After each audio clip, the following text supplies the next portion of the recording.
El entrevistado que tiene Luchi Ibáñez en el móvil es Escudero Salama, el ex subdirector administrativo del Hospital Neonatal, que, bueno, fue condenado. Sí, exacto, sí. Cuando fue una de las primeras personas del staff que advirtió de lo que estaba pasando, pero bueno, le aplicaron condenas que, contrastadas con el ministro Cardoso, que salió absuelto, llama mucho la atención y después habrá que ver qué dicen los fundamentos. Que todavía no los conocemos y no se sabe si se van a conocer antes de la feria judicial, ¿no? Sí.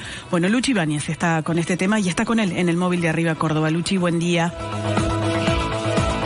¿Qué tal? ¿Cómo están? Ale, Lalo, buen día. El 23 de julio va a ser la fecha en que se van a conocer los fundamentos de este fallo que tenía estas particularidades, como ustedes lo mencionaban, ¿no? La condena de Brenda Agüero, la absolución de Diego Cardoso y la condena, entre otros, recordemos que eran más de 10, de la directora del hospital y de Alejandro Escudero Salama por encubrimiento. 5 años de prisión y ahora está aquí con nosotros para darnos detalles. Primero de si esperaba este fallo que dio la Cámara Séptima. ¿Cómo le va? Buen día. ¿Cómo le va? Buen día a toda la audiencia, buen día Lalo. Bueno, previo a la sentencia, la larga espera que implicó el veredicto, fui uno de los que decía que no tenía una expectativa positiva respecto de una absolución, porque lamentablemente en este juicio, entre otras cosas, se fueron filtrando cosas que iban a suceder. Yo del día 3 ya sabía que el fiscal me iba a acusar, o sea, todavía el juicio no había sucedido, la prueba no se había producido, entonces no tenía esa expectativa. Así lo viví, desde el punto de vista de qué iba a pasar en cuanto a una consecuencia que pudiera tener. Después, en relación a la verdad de los hechos, la verdad real que se dice en materia penal, que también esperaba otra actitud de la Fiscalía que le tocó en esta oportunidad acusar, vi que no estuvo a la altura de lo que un juicio de este tipo requería. Y usted, cuando dice desde los primeros días ya sabía lo que me iba a tocar, sí, ¿significa que es como que ya estaba escrito o a quiénes iban a condenar? Al menos a mí me decían que esto iba a pasar, pero no porque alguien lo hubiera estudiado, porque quedó claro que creo yo que ni siquiera el fiscal había estudiado la causa, ¿no? Había cosas que no sabía, se confundía, preguntas que nada que ver, y hasta algunos abogados y abogadas también, pero cuando uno llega a un juicio, el tercer día dice, sé que a tal van a absolver, a tal van a acusar, esos rumores de pasillo, digo, ¿para qué se va a producir el juicio entonces? ¿Para qué va a haber una instancia en donde van a venir testigos, donde se va a escuchar la prueba, donde se va a escuchar lo que dicen los peritos técnicos multidisciplinarios, bueno, esas cuestiones? ¿Usted como funcionario en algún momento quiso encubrir algo? Jamás, jamás. De hecho, creo que hice todo lo contrario. Primero, que esa palabra la siento tan lejana, porque encubrir implica en este contexto un acto grave. Encubrir requiere una acción positiva, voluntaria, con una intencionalidad terrible frente a hechos de esta magnitud. De hecho, fui quien apenas me enteré de una situación, que fue una situación de violencia obstétrica. Yo llevaba 6 meses en el hospital, ¿no? Con un paradigma de trabajo distinto al paradigma de trabajo médico que se manejan de otra manera, ¿no? Y escuché a una paciente que fue Damaris, a quien lamentablemente le había fallecido su bebé, pero yo me la cruzo en los pasillos por una consulta a la que ella iba, no por saber si le habían asesinado a su bebé, sino por qué había fallecido su bebé. Le estaban dando una respuesta desde el punto de vista de la genética, y ella iba por un turno psicológico, ¿no? Y le habían dicho que se volviera porque los turnos se sacaban por teléfono. Yo agarré y le dije, no, de ninguna manera, logré que le dieran el turno médico, psicológico, y que la genetista la atendiera, y ahí escuché el relato, y su relato fue tan cruel. Yo venía trabajando en estas cuestiones de violencia obstétrica, de violencia en general, en el ámbito del Ministerio de Salud. Esa era una de mis dobles funciones en el Ministerio de Salud, donde había identificado que solo el 30% había hecho ley Micaela, que no es solamente un titulito, sino también poder cambiar una cultura que en el ámbito de la salud es importante. Y bueno, el caso de Damaris fue un caso que luego queda entre los casos investigados, ¿no? Pero algo raro y algo malo estaba pasando en el hospital. ¿Usted lo determina eso? ¿Lo puede sentir? ¿Lo puede palpar? Yo pude palpar que empezó a suceder, que las cosas empezaron a ser distintas justamente a raíz de este hecho. A raíz de este hecho, yo era nuevo en el hospital, llevaba 6 meses. Durante esos 6 meses uno estaba acostumbrado a ver 2 cosas. Te bajabas del auto, ingresabas por la puerta trasera y veías familias emocionadas por los nacimientos y familias con otras noticias tristes porque era un bebé, es un hospital de alta complejidad, muchos bebés fallecen, ¿no? Pero cuando sucede esto de Damaris, que yo lo institucionalizo, es digo, che, ¿quiénes atendieron a estas madres? Denme un reporte. Obstetricia, denme un reporte del equipo médico, de neonatología, denme un reporte. Usted dice que pone al descubierto esto. Y yo creo que sí, porque pide un reporte de una situación, pero un reporte institucional, no por teléfono, che, ¿quién atendió? No, díganme nombre, apellido y quién atendió a estas personas. En el reporte que me dio enfermería y obstetricia, porque neonatología se opuso a dar un reporte porque dicen nosotros no atendemos bebés. Por ejemplo, en el listado de enfermeras no estaba Brenda Agüero. Ahora, doctor, pero ¿alguien quiso ocultar una verdad, una realidad? ¿El gobierno quiso ocultarlo de alguna manera, esta situación?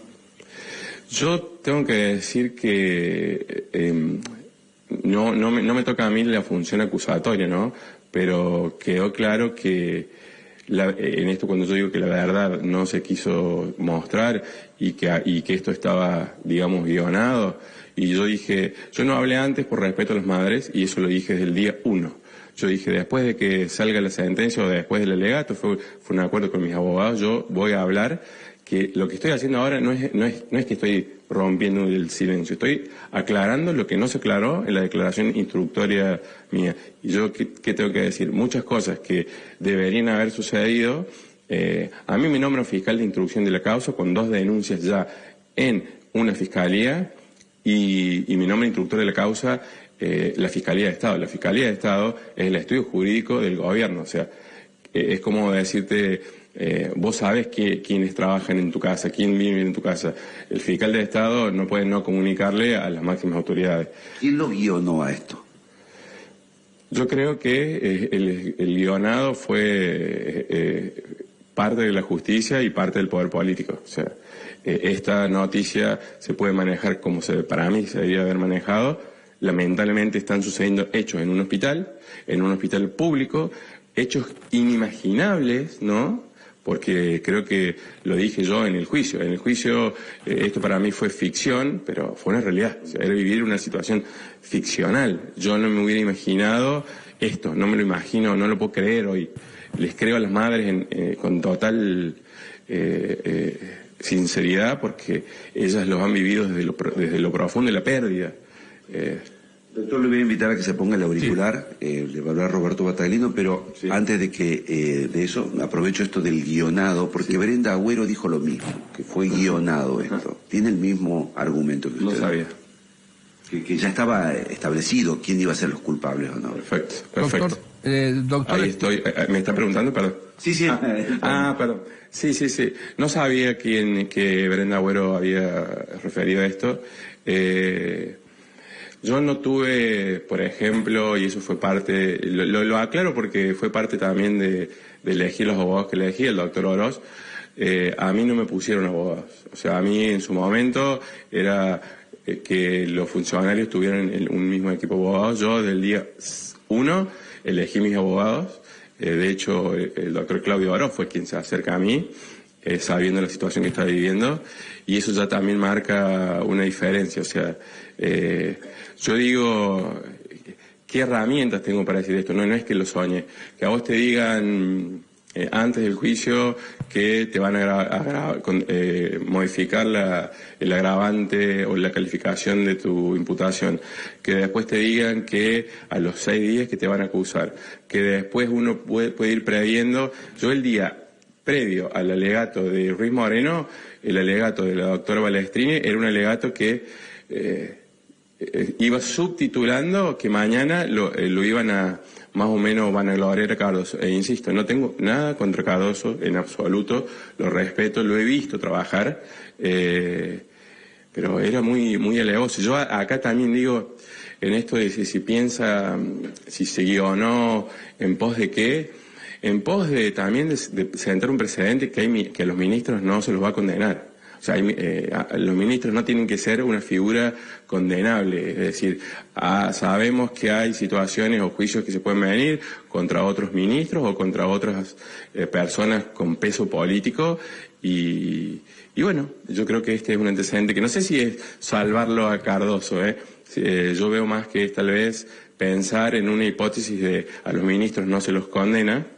pero es bueno, es una idea mía. Bien, Roberto. Yo le quería preguntar al escudero Salama, le quería preguntar, esta reunión... Sí, ¿cómo le va? ¿Qué tal? Esta reunión clave que usted tuvo el día 16 de mayo, ¿está bien la fecha? En la Fiscalía de González, junto al destacado forense David Dibb, donde usted va a presentar una extrañeza que le llama la atención, que había 2 muertes en esa reunión con el fiscal González y el forense Dibb. ¿Por qué? Sí.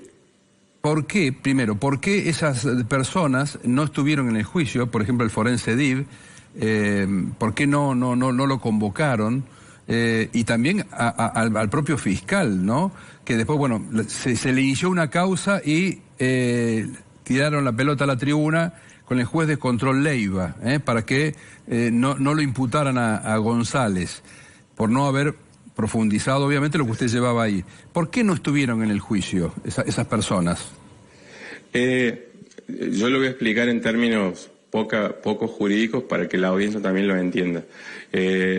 Cada imputado o cada parte del juicio debía proponer los testigos. Sí. ¿Para qué? Para que el tribunal pudiera ordenar las audiencias, ¿no?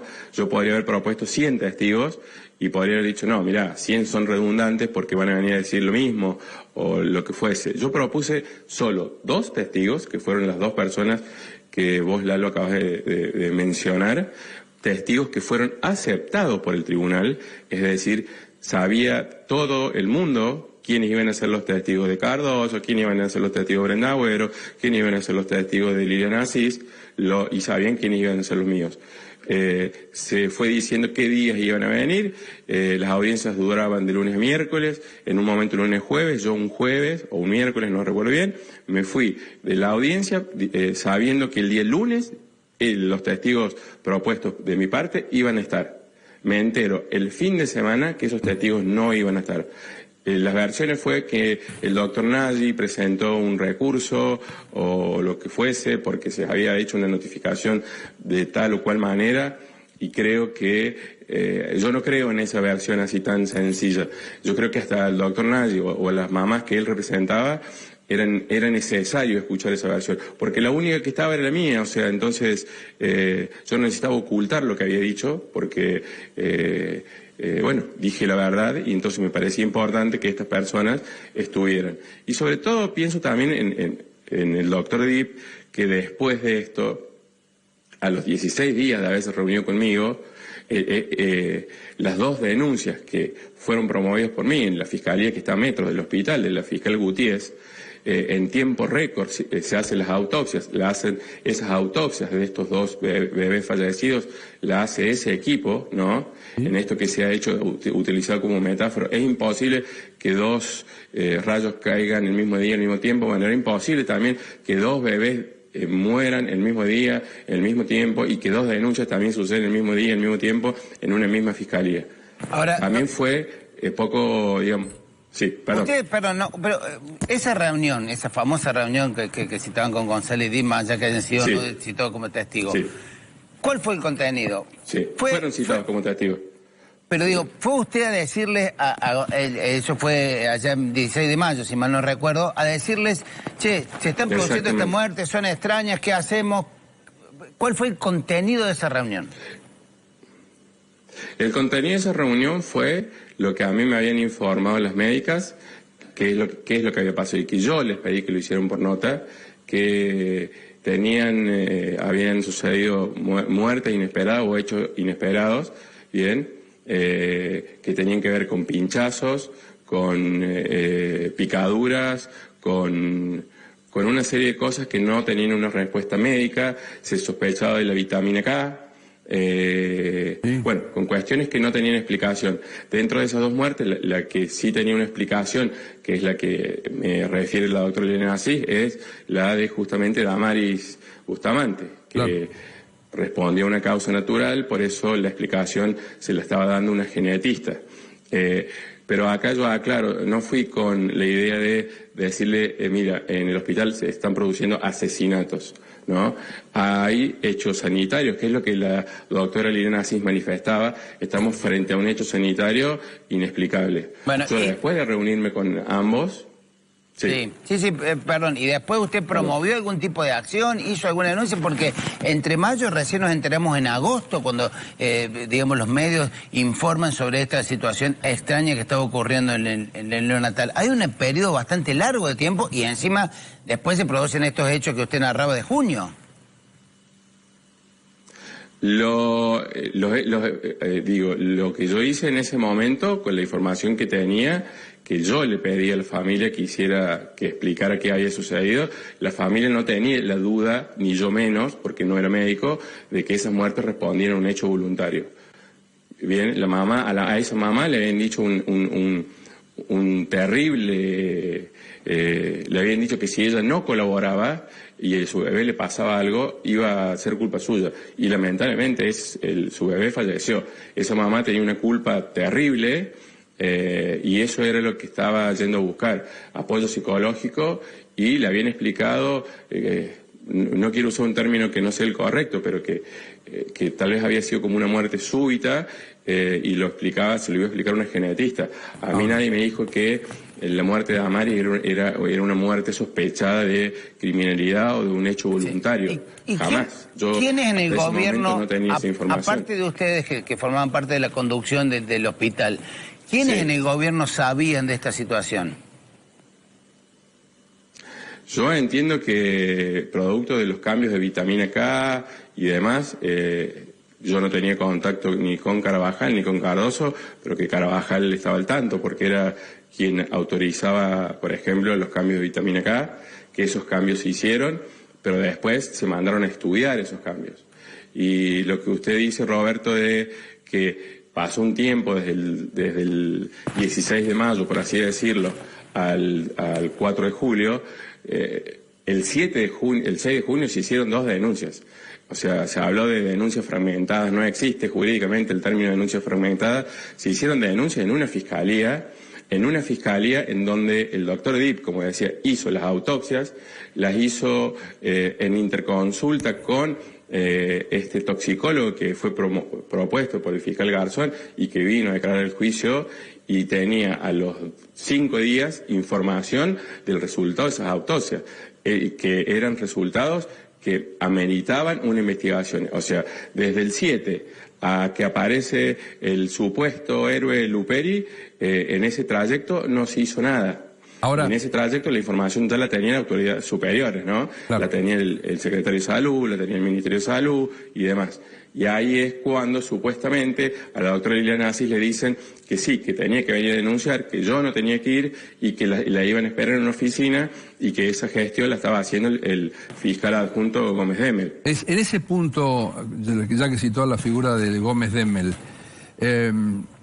sí. ¿Usted qué piensa? Ya que fue uno de los primeros en ir a la justicia a plantear cosas raras que le pareció cuando se juntó con David Dip y con el fiscal González.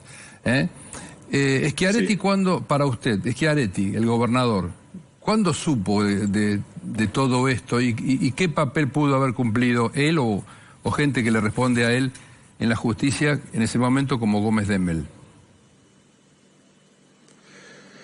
Y yo digo que no tengo la precisión esa, pero si hago deducciones, si sabe Gómez Demmel, para mí Schiaretti sabe. Si a mí me nombran instructor de una causa, por ejemplo, Cuando se hicieron las denuncias, a mí me nombran instructor administrativo en el hospital materno-neonatal. Quien me nombra instructor administrativo es la Fiscalía de Estado. La Fiscalía de Estado, para la gente que, para el ciudadano común, es un órgano administrativo del Poder Judicial, que está a cargo de el fiscal Córdoba, no es un fiscal del Poder Judicial. Córdoba es un fiscal histórico. Córdoba es una persona que ha estado en todas las gestiones. Si frente a un hecho de esta magnitud, un funcionario de esa naturaleza no le avisa al gobernador, y a mí me resulta poco creíble, ¿no?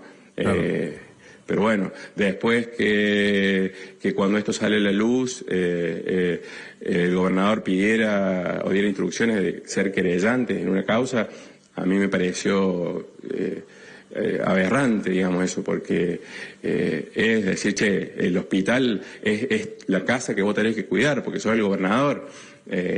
Nosotros fuimos el día 6 a hacer una denuncia, el día 7 fuimos al ministerio y a los 2 días nos mandan al vicegobernador Calvo a hacer inauguraciones. Vos decís, che, te fuimos a avisar hace 3 días que está pasando esto, y después mandás un equipo donde te dicen vengan todos acá. Sí. Eso es lo que dice de ese acto que se hizo, efectivamente, poquitos días después que se produjeran las muertes con el acto que encabezó el vicegobernador, que creo que esos días estaba a cargo del Ejecutivo. ¿Usted considera que fue como una especie de maniobra para tapar los hechos que estaban ocurriendo? Y no lo puedo ver, se lo diría así. Para mí fue un gesto de comunicación con una intención. Digo, ustedes como comunicadores pueden poner la palabra más precisa. O sea, que para mí fue un acto de absoluta insensibilidad. Si yo voy a la máxima autoridad y le digo que está pasando esto y vos me mandás a inaugurar, si tenías previsto, algo que no estaba previsto, yo estaba en el hospital y no era que se estaba esperando que llegara esto pronto. De repente, yo llego que vienen las autoridades del Ministerio de Salud pensando que, bueno, ¿qué más vamos a hacer sobre estos hechos? Y no, era preparar un acto porque iba a venir el vicegobernador a traer no sé cuánta paratología. Estoy diciendo, no sé si esto sucedió el 10, no me acuerdo qué día sucedió. Bueno, yo no lo comprendo, eso no entra en mi cabeza, no podés hacer esto. O sea, ¿qué es? O sea, ustedes tienen muchos más recursos para poner lo que es. A mí me pareció una aberración hacer eso. ¿Qué quiere que les diga? O sea, será un acto de comunicación distractivo, será un acto de comunicación de decir, che, no estamos sabiendo nada y en realidad están sabiendo todo. Lo he dicho, lo dije en la instrucción, lo digo acá y además no tengo problema en decir esto que pienso. O sea, si eso fue o no fue, creo que ustedes tienen muchas más herramientas también para poder encuadrarlo en un hecho de ese tipo. Yo creo que ahí se van atando cabos de esto, de lo que yo llamo a nosotros, o en este caso a mí, me acusan de encubrir. Yo creo que el encubrimiento político judicial fue pergeñado de una manera que es muy grave, institucionalmente es muy grave. Generar acciones para no mostrar una verdad, esta verdad, es muy grave. O sea, acepta que en tu hospital, en un hospital público, están pasando estas cosas. ¿Por qué no podés aceptarlo? Porque desde el punto de vista de la comunicación, en un contexto de especulación política, porque creo que no fue otra cosa, lamentablemente hay gobiernos que dan la cara y otros que no. Yo creo que este no dio la cara, ¿ven? Tendría que haber salido a dar la cara, como en el caso de Blas, que a Blas lo recibieron tardíamente, ¿no? A las madres las recibieron, para mí fue una falta de respeto recibirla ese día, de esa manera, con el circo que se armó, y las propias madres lo dijeron en el juicio, no creyeron en esa reunión. Pero bueno, también fue un abogado acompañarlas ahí, ¿no? ¿Qué sé yo? Sí, bien. Sí, bien. Gracias. Gracias, Escudero Salama. Luchi, ¿querés cerrar vos? Mira, simplemente le quería hacer una pregunta personal porque faltan 20 días para que se dé a conocer el fallo y usted va a tener que ir a la cárcel. ¿Cómo vive eso? Faltan 20 días y nosotros vamos a obviamente apelar, ¿no? O sea, la resolución, cuando estén los fundamentos de la resolución, vamos a presentarnos en casación. Y bueno, creemos que con el doctor Oroz y el doctor Fresneda, que tenemos, obviamente, que leer los fundamentos de la sentencia y presentar el recurso que entendemos que tiene que presentar. ¿No se ve en la cárcel usted? No es que no me veo, me preocupan otras cosas, me preocupa todo esto que no se está diciendo. No puedo decir, sería un acto de soberbia decir eso, sería un acto también de soberbia decir que eso me es indiferente. Todo lo contrario, yo tengo tres hijos pequeños. Esto no lo he vivido con alegría, como creo que no lo ha vivido nadie. Ha sido triste ver a las madres. Para mí la solución fue el día que el último día del juicio, que vino una mamá, y respeto su nombre, y me dio un abrazo y me dijo, yo creo en vos, y se largó a llorar y me abrazó. Eso a mí me da paz. Gracias. No, a ustedes. Ahí está. La palabra de Escudero Salama. Alejandro Escudero Salama, como él dice, había entrado al hospital, era el ex director administrativo, y aquí ha dado su palabra, su versión después de haber terminado el juicio y de haberse dado a conocer el fallo. Volvemos a ustedes. Gracias, Luchi. Tema que no está cerrado, claramente. Gracias. Que no está cerrado, hay que ver los fundamentos. Sobre que hay mucha materia para escarbar y probablemente Sí, mucha verdad que no conocimos. A ver, me parece que es muy complejo todo el sistema para tratar de no perderse en estas cuestiones más técnicas del juicio, pero me parece que del relato que acabamos de escuchar lo más importante es que dijo que hubo un gran encubrimiento político y judicial. Eso es lo que acaba de decir. Digo, un par de salvedades. La más importante, obviamente, y él lo dijo, Escudero Salama está condenado, digamos. O sea, habla después de la condena, dio la explicación de por qué no había hablado antes y demás. Y puede interpretarse, cualquiera puede decir, bueno, está hablando una persona que ha recibido una condena, que no está firme, que falta apelación y demás. Pero dice cosas que algunas habían trascendido y otras no se habían dicho. Primero, el rol de Gómez Demel, que es un fiscal adjunto, que es el segundo de la Fiscalía, que es un operador político de Juan Schiaretti dentro del Poder Judicial. Segundo, dice que Schiaretti sí sabía. Claro. Schiaretti nos hizo creer a todos que él no sabía, que se enteró por la prensa, que el 11 de agosto creo que fue cuando se conoció. Y de repente ahora dice que había una acción muy coordinada, muy planificada. Dice Escudero Salama, no quiere decir que esto haya sido así, esto no se habló en el juicio. Pero ese acto que refiere que el vicegobernador que estaba a cargo del Ejecutivo, Calvo, va a entregar, ahí está, Manuel Calvo entregó un nuevo equipamiento al Hospital Materno Neonatal, la fecha es 10 de junio. ¿Y él? El 6, en la madrugada entre el 6 y la mañana del 7 de junio es cuando se producen las dos muertes que como que hacen que este escándalo que venía desde hace mucho tiempo, esta sospecha que había sobre las dudosas muertes y lesiones que había de bebé en el neonatal, estallar todo. No, perdón, Roberto, no son las dos primeras muertes, ¿no? No, las dos muertes que hacen que estallara todo. Por eso se venían produciendo hace muchos meses. Entonces, en algún momento alguien dijo que había sido muy sugestivo esto. Ahora Escudero Salama, que era el subdirector, y nosotros ni nos enteramos antes. Claro. Con lo cual pone ahora en una dimensión distinta respecto a la dimensión del poder político. ¿Por qué Cardoso fue absuelto? Si fueron condenados los que estaban por debajo de él en las responsabilidades. Está claro que con todos los episodios narrados, Cardoso sabía al detalle de todo lo que estaba pasando. Y está cada vez más claro que hubo toda una acción de encubrimiento. ¿Hasta dónde en niveles de responsabilidad? Bueno, es difícil ahora saberlo, pero hubo una acción tremenda del poder político de encubrimiento que se completa con el actual poder político enviando mensajes para salvarlo a Cardoso.